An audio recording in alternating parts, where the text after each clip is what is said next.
Selamat berjumpa dalam Suara Pertobatan. Firman Tuhan hari ini disampaikan oleh Bapak Pendeta Remedi Perangin-Angin MD. Selamat mendengarkan.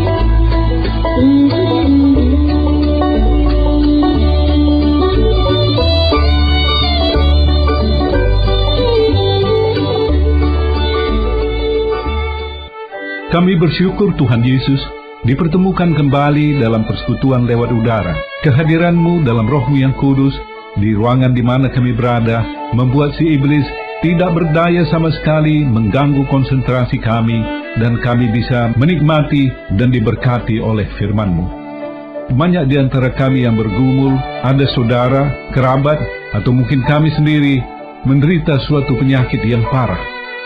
Kami ingin mengetahui lebih jauh tentang rahasia penyembuhan dari Tuhan.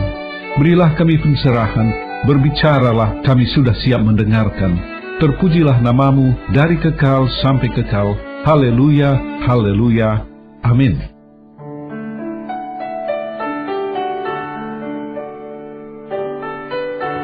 Shalom, apa kabar saudara?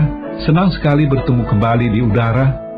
Saya harap saudara ada dalam keadaan sukacita, damai, sejahtera, dimanapun sedang berada pada saat ini, di rumah, di tempat kerja, dalam perjalanan, melakukan suatu kegiatan tertentu, atau mungkin sedang berada di rumah sakit. Harapan saya, program ini menemani di kala kesepian, memberi kekuatan di saat lemah, menghibur di kala berduka, memberi semangat dalam kelesuan, memberi visi dalam kegelapan perjalanan hidup. Tuhan Yesus memberkati kita semua dengan firman-Nya.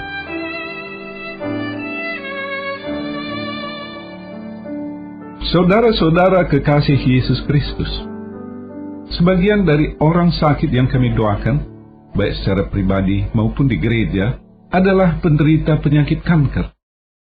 Apakah kanker? Kanker adalah tumor yang disebabkan oleh sel yang membelah diri, memperbanyak diri, di luar dari sistem kerja tubuh yang normal. Tumor ini dibawa oleh darah, dapat pula merambat ke organ-organ tubuh yang lain. Saya tertarik mempelajari apa penyebab penyakit kanker. Dari tulisan-tulisan yang saya baca, ada yang mengatakan disebabkan oleh karena rokok, polusi, banyak makan daging, makanan dalam kaleng, dan lain sebagainya. Semua itu barulah bersifat perkiraan, bersifat teori, sesuatu yang belum pasti. Saya kurang puas dengan teori-teori yang ada. Ada seorang kenalan saya yang tidak merokok, menjaga makanan, rajin olahraga, juga kena penyakit kanker. Kalau dokter dan ahli kesehatan bisa punya teori, maka saya pikir saya juga bisa mengembangkan sebuah teori. Teori berdasarkan pendekatan teologis. Menurut saya, terjadinya sel yang memperbanyak diri di luar dari sistem kerja tubuh yang normal disebabkan oleh karena hubungan manusia yang bersangkutan dengan Tuhan pencipta alam sangat terganggu. Hubungan ini terganggu oleh karena dua hal. Pertama, orang ini tadi melakukan sesuatu yang mendukakan hati Tuhan, seperti membunuh, merampok, mencuri, menipu, korupsi, menginjak-injak keadilan, memeras orang-orang lemah. Yang kedua, hubungan dengan Tuhan terganggu apabila orang itu tidak mau mengampuni saudara yang lain. Ada akar pahit, luka jiwa. Teori ini dapat menjelaskan kesembuhan yang dialami oleh beberapa orang secara mujizat. Saya sendiri melihat beberapa kesaksian nyata tentang hal ini. Orang-orang yang mengalami kesembuhan sesudah memperbaharui hubungan dengan Tuhan. Hubungan yang dipulihkan dengan Tuhan memberi kesembuhan bukan hanya pada penyakit kanker, tetapi juga pada berbagai penyakit-penyakit berat yang lain, yang belum diketahui apa penyebab dan apa obatnya. Dalam kitab-kitab Injil, banyak kesaksian penyembuhan yang dilakukan oleh Yesus. Yang buta melihat, yang tuli mendengar, yang lumpuh berjalan, yang kusta ditahirkan, bahkan yang mati dibangkitkan. Kadang-kadang saya berpikir, sungguh luar biasa perkataan-perkataan Yesus bisa menyembuhkan seseorang. Alam patuh pada perintahnya, tubuh manusia, tubuh kita juga patuh pada perintahnya. Yesus katakan sembuh, orang itu akan sembuh. Ilmu pengobatan masa kini memberikan harapan-harapan baru bagi penyembuhan berbagai penyakit berdasarkan pengetahuan tentang DNA. DNA dapat dianggap sebagai otak dari sebuah sel yang mengoperasikan kegiatan-kegiatan dalam sel itu. DNA itu memiliki kode-kode tertentu. DNA mengalami kerusakan-kerusakan yang menimbulkan berbagai penyakit. Kalau DNA dipulihkan, maka penyakit dapat disembuhkan. Menarik perhatian, saya baca suatu bunyi tertentu pada frekuensi 528 Hz memiliki kemampuan memulihkan sebuah DNA. Berarti bunyi perkataan memiliki kemampuan memulihkan, merestorasi sebuah DNA. Saya pikir ucapan-ucapan perkataan-perkataan Yesus bisa merubah kode DNA, memulihkannya, menyembuhkan orang yang dirawat oleh Yesus. DNA punya kemampuan bekerja seperti komputer, dipengaruhi frekuensi seperti dimiliki radio, sehingga ada juga orang yang menulis tentang apa yang disebut distant healing, pengobatan dari jarak jauh. Kalau memang demikian, hal ini dapat menjelaskan penyembuhan jarak jauh yang dilakukan Yesus terhadap hamba seorang perwira Romawi, karena perwira itu menganggap tidak pantas menerima Yesus di dalam rumahnya. Cara kerja DNA seperti komputer, berkat terhadap frekuensi seperti radio, memang menarik. Tetapi bagi saya, bagi kita orang percaya, yang penting adalah firman Tuhan. Tuhanlah yang menyembuhkan melalui firman-Nya, melalui Roh-Nya yang kudus. Mari kita merenungkan beberapa bagian dari firman Tuhan yang boleh kita pegang, boleh kita imani dalam penyembuhan penyakit. Pada setiap akhir renungan suara pertobatan, saya mengajak saudara-saudara yang sakit untuk menumpangkan tangan pada bagian tubuh yang sakit atau memusatkan hati pikiran pada penyakit, apapun bentuk dan manifestasinya. Dasar dari doa penyembuhan yang saya ucapkan diambil dari Injil Markus pasal 16 ayat 15 sampai dengan 18. Markus 16 ayat 15 sampai dengan 18. Saya baca buat saudara demikian. Lalu ia berkata kepada mereka, "Pergilah ke seluruh dunia, beritakanlah Injil kepada segala makhluk. Siapa yang percaya dan dibaptis akan diselamatkan, tetapi siapa yang tidak percaya akan dihukum. Tanda-tanda ini akan menyertai orang-orang yang percaya. Mereka akan mengusir setan-setan demi namaku. Mereka akan berbicara dalam bahasa-bahasa yang baru bagi mereka. Mereka akan memegang ular, dan sekalipun mereka minum racun maut, mereka tidak akan mendapat celaka. Mereka akan meletakkan tangannya atas orang sakit, dan orang itu akan sembuh." Demikian firman Tuhan. Penyembuhan dalam konteks firman Tuhan ini terjadi pada waktu ada kegiatan pekabaran Injil. Injil adalah kabar sukacita. Tuhan menyelamatkan setiap orang yang percaya kepada Yesus Kristus sebagai anak Allah. Percaya kepada Yesus berarti mendengarkan firman-Nya. Perkataan Yesus yang pertama pada waktu ia memulai pelayanannya adalah seperti tertulis dalam Markus 1 ayat 15b, "Bertobatlah dan percayalah kepada Injil." Bagi orang yang bertobat dalam Yesus Kristus, menyadari dosa-dosanya, jalan tersesat selama ini, Yesus menganugerahkan Roh-Nya yang kudus diam di dalam orang tersebut. Pekabaran Injil adalah penyampaian suara pertobatan dan pengampunan dari Yesus Kristus kepada setiap orang yang berdosa. Pekabaran Injil memulihkan hubungan antara manusia berdosa dengan Tuhan. Dalam pemulihan hubungan antara manusia dengan Tuhan, terjadilah mujizat penyembuhan. Ada kuasa yang diberikan kepada orang-orang yang mengabarkan Injil. Pada waktu Yesus mengutus murid-muridnya mengabarkan Injil dalam tim yang masing-masing terdiri dari 2 orang, murid-murid itu diberi kuasa menyembuhkan yang sakit, melepaskan orang yang terikat. Pada waktu saya berdoa dalam siaran suara pertobatan, sering saya mengatakan siaran ini adalah siaran pekabaran Injil. Dengan demikian, doa yang dipanjatkan memiliki kuasa menyembuhkan yang sakit, melepaskan orang yang terikat. Dalam ayat 18 tertulis, mereka akan meletakkan tangannya atas orang sakit dan orang itu akan sembuh. Karena posisi saya secara jasmani jauh dari saudara pendengar yang sedang sakit, tentu saja saya tidak bisa menumpangkan tangan. Untuk itulah saya minta saudara-saudara yang sakit menumpangkan tangannya pada bagian tubuh yang sakit, merupakan perpanjangan dari tangan saya. Kalau ada bagian tubuh yang sakit, hal ini bisa dilaksanakan. Untuk penyakit yang bukan bersifat jasmani, misalnya depresi, saya mengatakan pusatkan hati dan pikiran pada penyakit itu. Inilah landasan firman Tuhan ya saudara. Saya yakin dan percaya ada kesembuhan-kesembuhan dalam setiap pemberitaan Injil, termasuk dalam siaran suara pertobatan. Ada amin saudara, puji Tuhan, puji Tuhan. Bagian firman Tuhan selanjutnya yang dapat kita pegang, dapat kita imani dalam penyembuhan penyakit, saya ambil dari Amsal 3 ayat 7 dan 8. Amsal 3 ayat 7 dan 8 saya bacakan demikian. Janganlah engkau menganggap dirimu sendiri bijak, takutlah akan Tuhan dan jauhilah kejahatan. Itulah yang akan menyembuhkan tubuhmu dan menyegarkan tulang-tulangmu. Ayat 7 mengatakan, kalau mau sehat, jauhi kejahatan. Ini sangat masuk akal. Kalau seorang hidupnya bergadang sampai pagi, minum minuman keras, mabuk-mabukan, pasti akan menimbulkan penyakit, ginjal sakit, kerusakan pada saraf otak, dan lain sebagainya. Makan obat-obatan terlarang seperti narkoba akan membunuh pelan-pelan orang yang bersangkutan.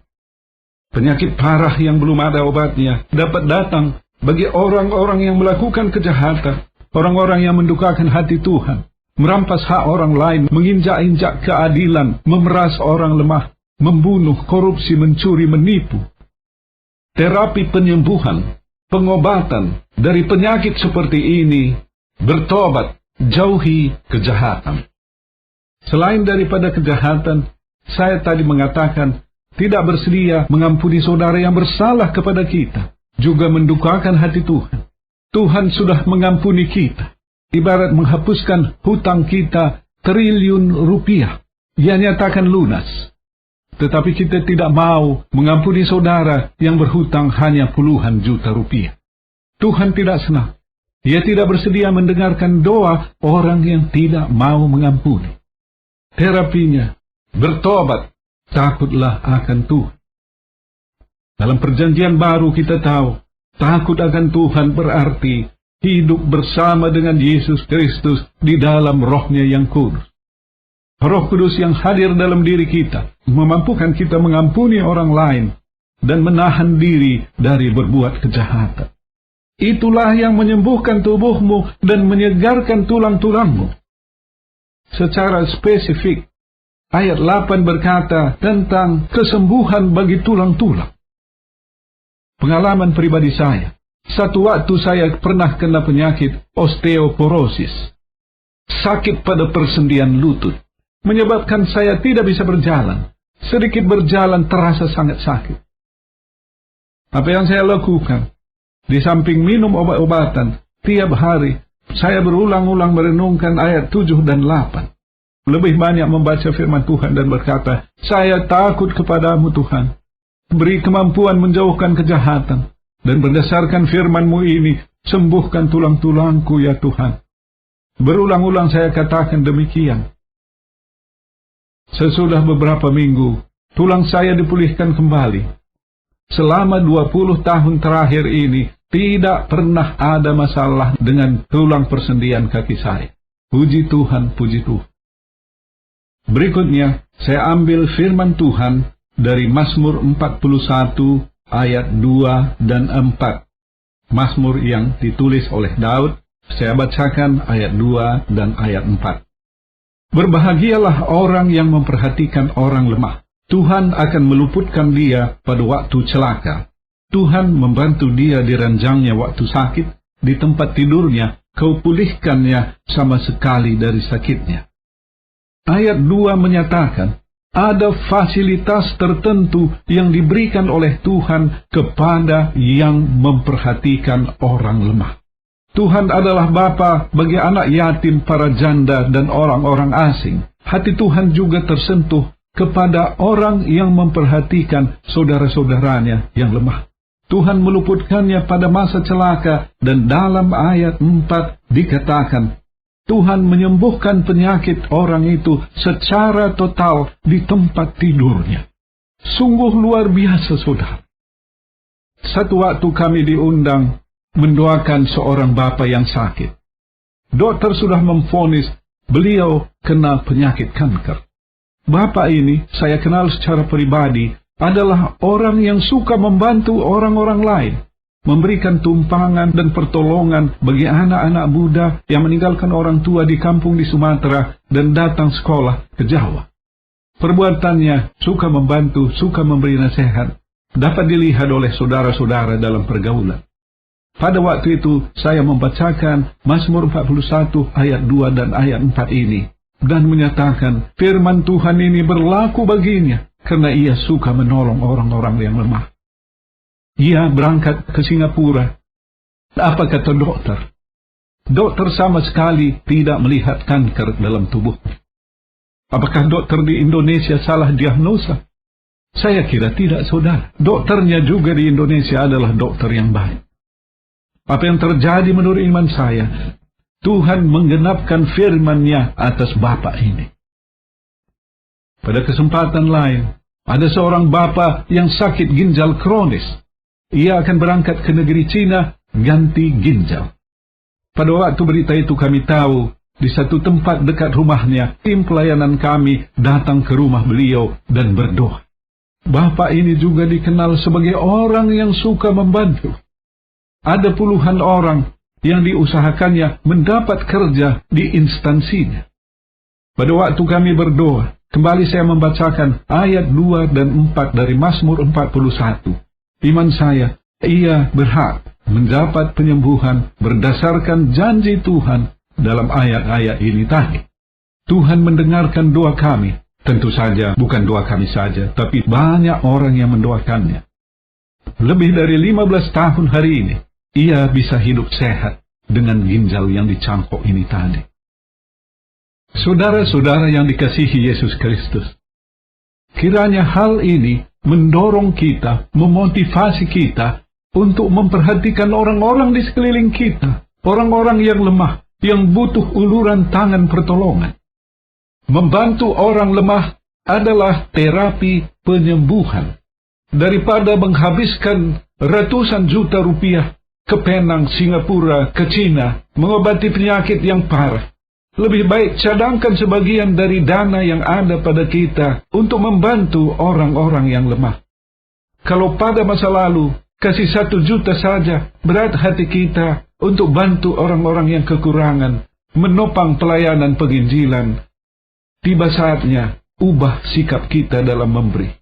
Saya percaya saudara yang tulus mempersembahkan kepada Tuhan merasakan sukacita di hati. Saya percaya pada waktunya bukan hanya 1 juta, beri 10 juta, 50 juta, saudara merasa sukacita, merasa ada kepuasan. Setiap kali kita mempersembahkan kepada Tuhan, ada sukacita di dalam hati kita. Percayalah akan firman Tuhan. Bagi orang yang memperhatikan orang-orang lemah, Tuhan akan menyembuhkannya secara total di tempat tidurnya. Ada amin, saudara. Puji Tuhan, puji Tuhan. Terakhir dalam renungan kita hari ini, saya membacakan firman Tuhan dari 2 Raja-Raja 20, apa yang terjadi sewaktu Raja Hizkia sakit. 2 Raja-Raja 20, ayat 1 sampai dengan 6, saya bacakan demikian. Pada hari-hari itu, Hizkia jatuh sakit dan hampir mati. Lalu datanglah Nabi Yesaya bin Amos dan berkata kepadanya, beginilah firman Tuhan, sampaikanlah pesan terakhir kepada keluargamu, sebab engkau akan mati, tidak akan sembuh lagi. Lalu Hizkia memalingkan mukanya ke arah dinding, dan ia berdoa kepada Tuhan, ah Tuhan, ingatlah kiranya bahwa aku telah hidup di hadapanmu dengan setia dan dengan tulus hati, dan bahwa aku telah melakukan apa yang baik di matamu. Kemudian menangislah Hizkia dengan sangat. Tetapi Yesaya belum lagi keluar dari pelataran tengah, tiba-tiba datanglah firman Tuhan kepadanya, baliklah dan katakanlah kepada Hizkia raja umatku, beginilah firman Tuhan Allah Daud bapa leluhurmu, telah kudengar doamu, dan telah kulihat air matamu. Sesungguhnya, aku akan menyembuhkan engkau pada hari ketiga engkau akan pergi ke rumah Tuhan. Aku akan memperpanjang hidupmu 15 tahun lagi, dan aku akan melepaskan engkau dan kota ini dari tangan Asyur. Aku akan memagari kota ini oleh karena aku dan oleh karena Daud hambaku. Demikian firman Tuhan. Hizkia sakit parah. Tuhan sudah menjatuhkan vonis. Melalui Yesaya dikatakan Tuhan, supaya Hizkia menyampaikan pesan-pesan terakhir kepada keluarga, karena ia akan mati. Vonis Tuhan sudah turun. Apa reaksi dari Hizkia? Ia palingkan muka ke dinding dan menangis terisak-isak, dan mohon kepada Tuhan menyembuhkannya. Saudara, Tuhan mengerti suara hati yang tulus dalam tetesan air mata. Hati Tuhan tersentuh. Pada waktu hati Tuhan tersentuh, bahkan ia bisa mengubah keputusannya sendiri.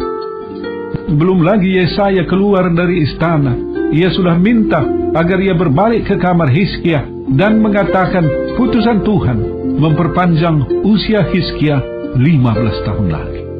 Luar biasa. Apapun sakit penyakit yang kita hadapi, kata dokter tidak ada harapan, tidak bisa disembuhkan. Kalau hati Tuhan tergerak oleh belas kasihan, ia bisa melakukan segala sesuatu, bahkan merubah keputusannya sendiri. Ia bisa menyembuhkan penyakit bagaimanapun parahnya. Saudara, mari kita perbaiki hubungan kita dengan Tuhan, dengan Yesus Kristus, hubungan antara hati dengan hati. Ia memberkati kita dengan berlimpah-limpah.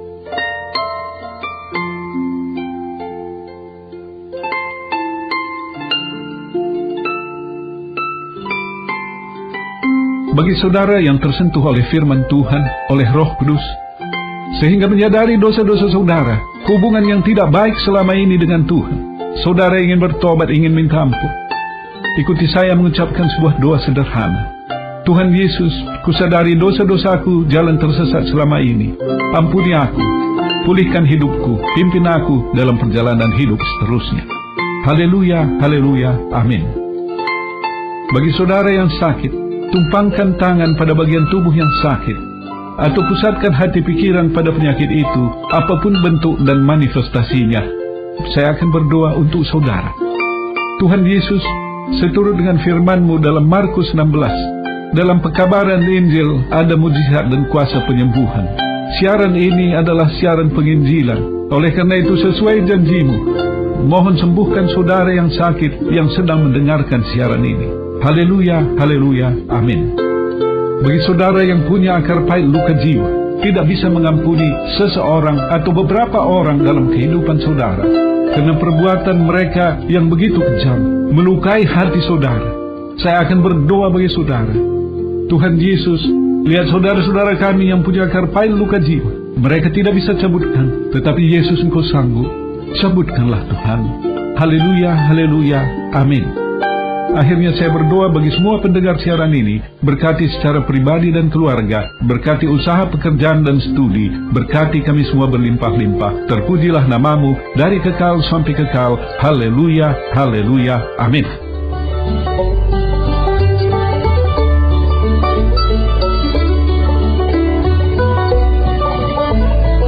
Kita sudah mendengarkan firman Tuhan yang disampaikan oleh Bapak Pendeta Remedi Prangin Angin MD. Pendengar dapat mengirimkan pokok-pokok doa kepada Suara Pertobatan, alamat email suarapertobatan@gmail.com, suarapertobatan@gmail.com, SMS atau telepon di pesawat 021 7005 8400, 021 7005 8400. Sampai jumpa pekan depan pada hari dan jam yang sama. Tuhan Yesus memberkati.